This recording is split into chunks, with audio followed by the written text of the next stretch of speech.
عشاقه يحبون الأداء الجميل قبل النتائج، وهو ما يفتقدونه حتى الآن.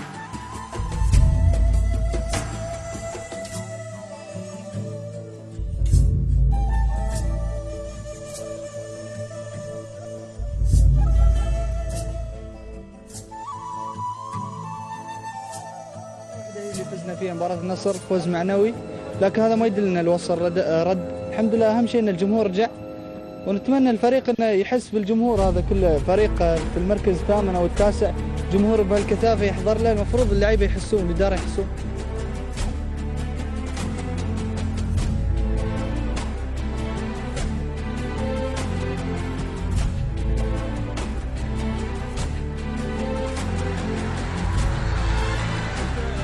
عائلة وحدة، الوصل تعود أن يكون قلب واحد، عائلة وحدة.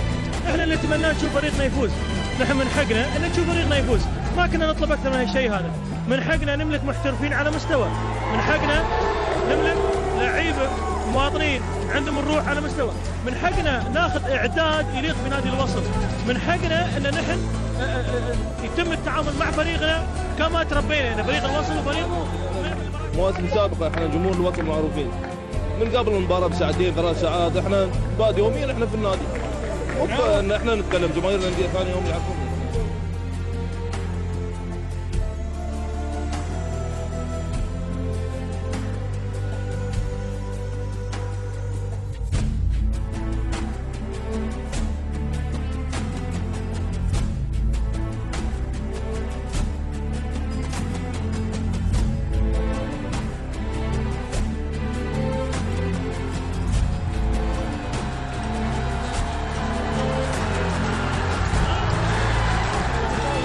مثل ما قلت بداية الموسم جمهور الوصل راضي وساند الفريق يعني في كل المباريات الحمد لله على كل حال، نهديهم اول ناس نهديهم.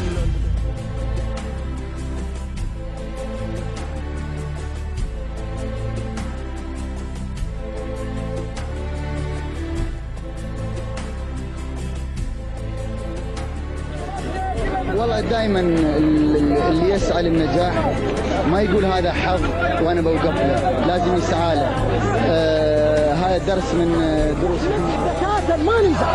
انت لو تشوف هذا الجمهور المثالي هذا صدقني ما تحصله في الوطن العربي، الوطن العربي كله مع احترامي ما تحصله. هذا الجمهور بتحصله في المانيا، بتحصله في اسكتلندا، بتحصله في انجلترا.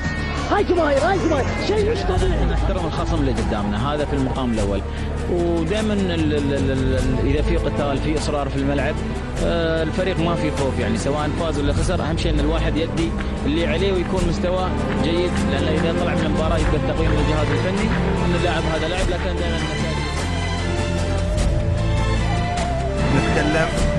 نتكلم لان نحن نخاف على هالشعار، على هاللون، والله العظيم انتم تزعلون يوم نحن نتكلم، لكن اذا بنتكلم من غيرتنا على الفريق. انتم مباراه فوق ومباراه تحت، ليش؟ انتم جاوبوا على هالسؤال، لا تريون الحكم يصفر او خلوا الحكم شيء، لكن انتم سووا اللي عليكم، يوم كنتوا بتنزلون كنا وياكم.